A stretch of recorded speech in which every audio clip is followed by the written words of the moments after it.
koreksi lafadz niat pada sholat-sholat sunnah qobliyah dan ba'diyah. Kita sesuaikan dengan standar ilmu nahwu dan juga kita cocokkan dengan hadisnya Rasulullah SAW. Sekali lagi ini hanya sekedar lafadznya yang kita koreksi ya, lafadznya, susunan kalimatnya.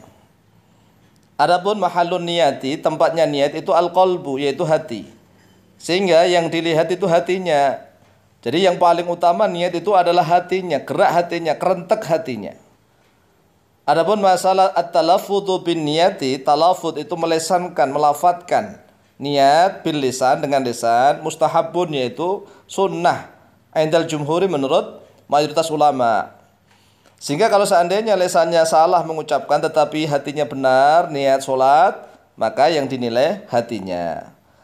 Tetapi dalam ilmu ya akademisi, ilmu pengetahuan, maka karena lafadz niatnya sudah diucapkan, ya perlu kita benarkan, kita luruskan, kita koreksi.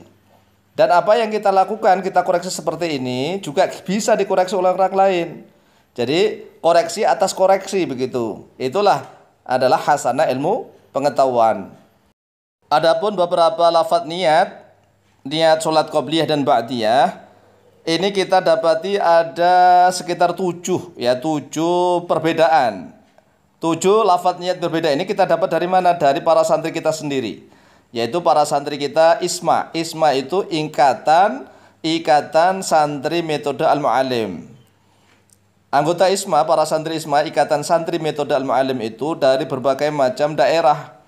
Ya, dari Jawa Tengah, Jawa Timur, Jawa Barat, DKI, Banten, kemudian NTB, Madura, Kalimantan, Sumatera, bahkan dari Malaysia dan Brunei. Kemudian kita kan ada grup namanya WhatsApp. Grup WhatsApp itu adalah beberapa grup ISMA, Ikatan Santri Metode Al-Mu'allim. Kemudian beberapa di antara mereka ya sowan ke rumah, sholat berjamaah. Kok saya mendengarnya niatnya berbeda-beda gitu ya, sholat qobliyah dan ba'diyahnya. Akhirnya saya tanya satu-satu. Ternyata ya ada perbedaan-perbedaan itulah. Oleh sebab itu mari kita bahas ya. Atas nama ilmu pengetahuan, kita bahas secara ilmu nahwu dan sesuai dengan hadisnya.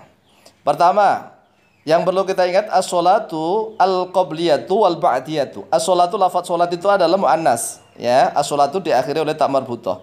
Kemudian al-qobliyatu itu dari dhorof, dari qobla dan ba'da itu dari dhorof. Dhorof, qobla dan ba'da itu adalah ismun jamid, isim jamid, yaitu isim baku yang tidak bisa ditasrif. Kemudian karena dia isim jamid ingin mensifati lafadz yang mu'annas, maka dia dibentuk menjadi masdar syina'i. Masdar syina'i itu adalah masdar buatan, masdar produk yang ditambahi ya bertasdid dan tak marbutoh. Sehingga kalau dia mensifati lafadz sholat, as-sholatu al-qobliyatu gitu, was-sholatu al-ba'diyatu. Tidak bisa disusun as-sholatu al-qoblu atau as-sholatu al-ba'du, nggak bisa. Jadi harus disusun al-qobliyatu ditambah ya tasdid dan tak marbutoh. Jadi as-sholatu al-qobliyatu was-sholatu al-ba'diyatu. Sholat yang bersifat sebelumnya dan sholat yang bersifat itu kan masdar syina'i itu dibuat untuk mensifati lafadz yang mu'annas.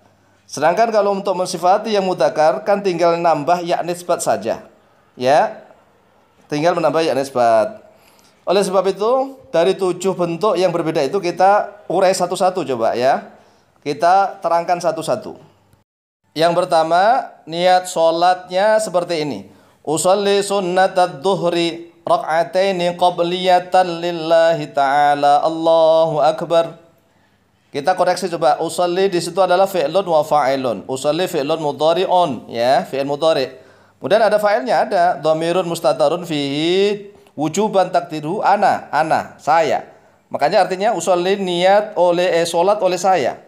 Sedang sholat oleh saya. Berarti sudah ada fi'il, ada fa'il. Kemudian sunnatat duhri, sunnatannya dibaca nasab, berarti menjadi maf'ulun bih, sekaligus jadi mudhaf. Jadi mudhaf, ad-duhrinya menjadi mudhafun ilaih, benar. Kemudian rakaataini menjadi apa? Boleh menjadi badal. Badalnya sunnatat duhri, boleh. Ya, karena 2 rakaat. Kemudian qabliyatan dibaca nasab lagi jadi apa ini? Jadi hal mungkin.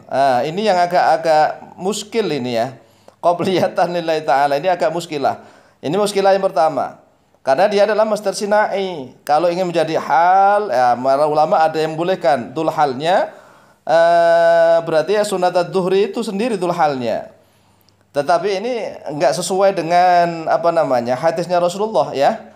Karena qabliyatan dibentuk masdar sinai itu maksudnya untuk mensifati lafaz as-sholatu tadi itu tadi doh. Yang di atas as-sholatu al-qabliyatu wal ba'diyatu. Kemudian iskal yang kedua, zuhur ada yang sunnah gitu ya. Kan sunat duhri, ini kan duhur ada yang sunnah. Padahal selama ini kan duhur itu fardu, usolli fardu duhri gitu. Lah ini ke usolli sunat duhri. Zuhur ada yang sunnah, asar ada yang sunnah, maghrib ada yang sunnah. Maksudnya apa? Ya karena ada lafaz qabliyatan begitu katanya. Ya ini kurang pas ya. Kurang bagus. Kemudian lafaz yang kedua, usolli sunnatan qabliyatad duhri. Lah ini juga ya usolli tadi fi'il wa fa'il. Kemudian fa'ilnya adalah dhamir mustatarun fihi wujuban takdiru ana sama usolli sama dengan di atas. Sunnatan ini menjadi maf'ulun bih. Dia nakirah. Nakirah murni ini menjadi maf'ulun bih nakirah. Kemudian qabliyatad duhrinya ini seandainya menjadi maf'ul kedua, maf'ul bih kedua, ya bolehlah. Kemudian rakaat ini menjadi apa ini ya? Menjadi badal misalnya. Dari lillahi ta'ala Allahu akbar. Ini juga muskilah yang kedua ini. Kemudian lafaz niat salat yang ketiga, usolli sunnatan qabla dhuhri raka'ataini ata'an lillahi ta'ala Allahu akbar. Kita koreksi coba, usolli sama fi'lun wa fa'ilun. Kemudian sunnatan di situ adalah maf'ulun bih. Qabla dhuhri, qablanya dibaca nasab berarti mansubun ala dzarfiyati ya. Dia tetap mansub ala dzarfiyati. Kemudian dhuhri menjadi madruf. Madruf itu harus selalu menjadi mudhafun ilaih, benar. Benar, rakaat ini menjadi badalnya mana ya? Sunnatan atau apa ini? Atau menjadi maf'ul bih kedua. Maf'ul bih kedua dari usolli gitu. Sholli sunnatan qabla dhuhri raka'ataini. Kemudian ada tambahan adaan. Lah maksudnya adaan ini bagaimana? Ya. Jadi gini loh. Adaan itu adalah suatu lafaz yang dituntunkan oleh para ulama. Kalau suatu ibadah dilaksanakan atau dijalankan pada tepat waktunya, itu namanya ada, kontan sesuai dengan waktunya ya. Itu namanya ada. Kalau dijalankan di luar waktunya itu namanya qadha gitu ya. Jadi kalau sholat sunnah nggak usah dikasih lafaz adaan, langsung lillahi ta'ala. Ingat ya, adaan itu adalah kontan sesuai dengan waktunya. Kemudian kalau dijalankan di luar waktunya itu namanya qadha, walaupun lesannya mengucap adaan tetapi tetap dihitung qadha gitu ya. Pokoknya ibadah yang dilakukan, dijalankan, dilaksanakan di luar waktu yang sudah ditentukan itu namanya qadha. Lah kalau yang masih dalam waktu yang ditentukan namanya ada begitu. Kemudian lafaz niat salat yang keempat itu usolli qabliyatad dhuhri. Lah qabliyatad dhuhri ini naat ya, sifat. Kemudian dijadikan mudhaf, boleh mudhaf ilaihnya ad-dhuhri. Kemudian kedudukannya menjadi apa ini? Karena sudah dijadikan masdar sinai maka dia bisa menjadi maf'ulun bih dari usolli. Kemudian rakaat ini bisa menjadi badalnya qabliyatad dhuhri, sunnatan menjadi hal boleh dalam keadaan sunnah lillahi ta'ala. Cuma muskilahnya di qabliyatad dhuhri ini, qabliyatad dhuhri. Tapi ini lebih bagus ini, yang empat ini. Usolli qabliyatad dhuhri raka'ataini sunnatan lillahi ta'ala. Kemudian yang kelima, usolli sunnatad dhuhri qabliyatan raka'ataini. Ini jadi sifat ini kayaknya qabliyatannya. Tapi mensifati mana? Mensifati sunnatad dhuhri seandainya itu kan mudhaf ilaih. Mudhaf ilaih itu kan terbilang isim ma'rifat. Sedangkan qabliyatan di situ nakirah. Nah, ini juga muskilah ya. Raka'ataini bisa menjadi badal lillahi ta'ala Allahu akbar. Oke. Yang keenam, usolli qabla dhuhri raka'ataini sunnatan lillahi ta'ala. Lah ini yang hampir 99% bagus ini. Yang keenam, usolli fi'il fa'il ya, kemudian qabla dhuhri di situ menjadi dhorof. Dhorof murni qablanya adalah mansubun, yang mansubun ala dzarfiyati, kemudian ad-dhuhrinya menjadi mudhafun ilaih, benar. Raka'ataini bisa menjadi maf'ulun bih dari usolli ya pada 2 rakaat. La sunnatan bisa menjadi hal ya dalam keadaan sunnah, ay hala kauni sunnatan lillahi ta'ala, ay hala kauniha sunnatan lillahi ta'ala. Ini bagus yang keenam.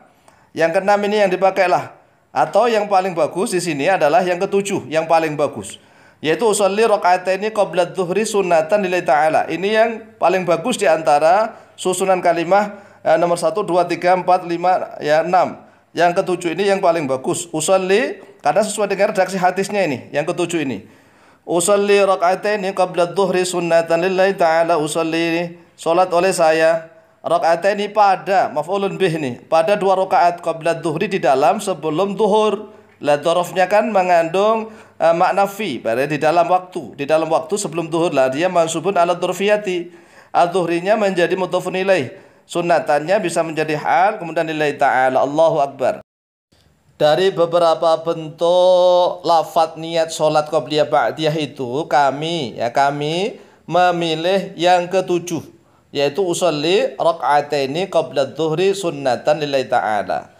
Kalau seandainya ba'diyah tinggal ganti qabla diganti ba'da. Usolli rakaataini ba'da dzuhri sunnatan lillahi ta'ala. Ini kata-katanya sesuai dengan hadis yang diriwayatkan oleh Ibnu Umar. An Ibnu Umar radhiyallahu anhuma qala, diriwayatkan dari Ibnu Umar radhiyallahu anhuma qala, telah berkata oleh beliau Ibnu Umar, hafiztu, telah hafal oleh saya, min Rasulillah sallallahu alaihi wasallam, dari Rasulullah sallallahu alaihi wasallam, asyra rakaatin, pada 10 rakaat. Lah, asyra dibaca nasab jadi apa? Menjadi maf'ulun bih dari lafaz hafiztu. Kemudian rakaatin dibaca jar karena menjadi mudhofun ilaih. Kemudian rakaatin qabla dzuhri. Lah, rakaatin ini dibaca nasab juga ini ya, karena menjadi badalnya lafaz asyra. Rakaatin ini wujudnya 2 rakaat qabla dzuhri. Lah, qoblanya tetap qobla, tidak qobliyah atau ba'diyah, tidak. Ya tetap dzaraf apa adanya itu. Rakaatin ini wujudnya 2 rakaat qabla dzuhri, di dalam sebelum zuhur. Wa rakaatin ini, dan wujudnya 2 rakaat ba'daha, gitu aja, di dalam setelahnya salat zuhur. Wa rakaatin ini, dan wujudnya 2 rakaat ba'dal maghribi, di dalam setelah maghrib, fi baitihi, di dalam rumahnya Rasulullah. Wa rakaatin ini, dan wujudnya 2 rakaat ba'dal isya'i, di dalam setelah salat isya, fi baitihi, di dalam rumahnya Rasulullah. Wa rakaatin ini, dan wujudnya 2 rakaat qabla subhi, di dalam sebelum subuh. Muttafaqun alaihi, disepakati alaihi atasnya hadis oleh Imam Bukhari dan Muslim. Wa fi lafdin, dan yaitu tetap di dalam suatu lafaz, anhu, darinya Ibnu Umar radhiyallahu anhuma qala, telah berkata oleh beliau Ibnu Umar, shallaitu ma'an nabi sallallahu alaihi wasallam. Nah, ini menggunakan lafaz shalla. Shallaitu, telah salat oleh saya, ma'an nabi sallallahu alaihi wasallam, beserta Nabi sallallahu alaihi wasallam. Lah, kalau yang di atas tadi hafidtu, yang pertama hafidtu, kalau ini Ibnu Umar menjalankan, ya shallaitu, telah salat oleh saya beserta Nabi sallallahu alaihi wasallam, rakaataini, pada 2 rakaat. Ya, rakaataini didahulukan qabla dzuhri, setelah itu menggunakan dzaraf. Qabla dzuhri tidak diganti menjadi qabliyat dzuhri atau ba'diyat dzuhri, tidak, ya tetap qabla dzuhri, di dalam sebelum zuhur. Wa rakaataini, dan pada 2 rakaat ba'daha, di dalam setelahnya salat zuhur. Wa rakaataini, dan pada 2 rakaat ba'dal maghribi, di dalam setelah salat maghrib. Wa rakaataini, dan pada 2 rakaat ba'dal isya'i, dalam setelah isya. Wa rakaataini, dan pada 2 rakaat ba'dal jum'ati, di dalam setelah sholat Jumat. Muttafaqun alaih, disepakati atasnya hadis oleh Imam Bukhari dan Muslim. Jadi sekali lagi ya, kalau untuk sholat ba'diyah dan qobliyah, pilihlah redaksi yang ketujuh itu tadi, usolli rakaataini, gitu ya, qabla dzuhri sunnatan lillahi ta'ala. Kalau seandainya setelah zuhur, ya usolli rakaataini ba'da dzuhri sunnatan lillahi ta'ala. Kalau seandainya sebelum asar, usolli rakaataini qabla al-asri, ya qabla al-asri sunnatan lillahi ta'ala. Kalau seandainya setelah maghrib, usolli rakaataini qabla ba'da al-maghribi atau qabla al-maghribi. Setelah isya juga sama, qabla al-isya'i atau ba'da al-isya'i sunnatan lillahi ta'ala. Sebelum subuh, usolli rakaataini qabla subhi sunnatan lillahi ta'ala. Seperti itu. Ini berbeda dengan niat sholat-sholat sunnah yang lain loh ya. Kalau niat-niat sholat sunnah-sunnah yang lain seperti sholat tahajud, sholat hajat, sholat istikharah, sholat duha, itu lafadz sunnah dengan nama sholatnya, lafadz sunnah dengan nama sholatnya itu bisa dijadikan idhofah, disusun menjadi maf'ulun bih. Contohnya gini, usolli sunnatat tahajjudi, gitu kan, rakaataini lillahi ta'ala. Jadi sunnatannya dulu kan, usolli sunnatat tahajjudi rakaataini lillahi ta'ala. Hajat, usolli sunnatal hajati rakaataini lillahi ta'ala. Duha, usolli sunnatat duha, jadi sunnatat duha gitu, rakaataini lillahi ta'ala. ya berbeda dengan sholat sunnah qobliyah dan ba'diyah. Wallahu taala a'lamu bishawab.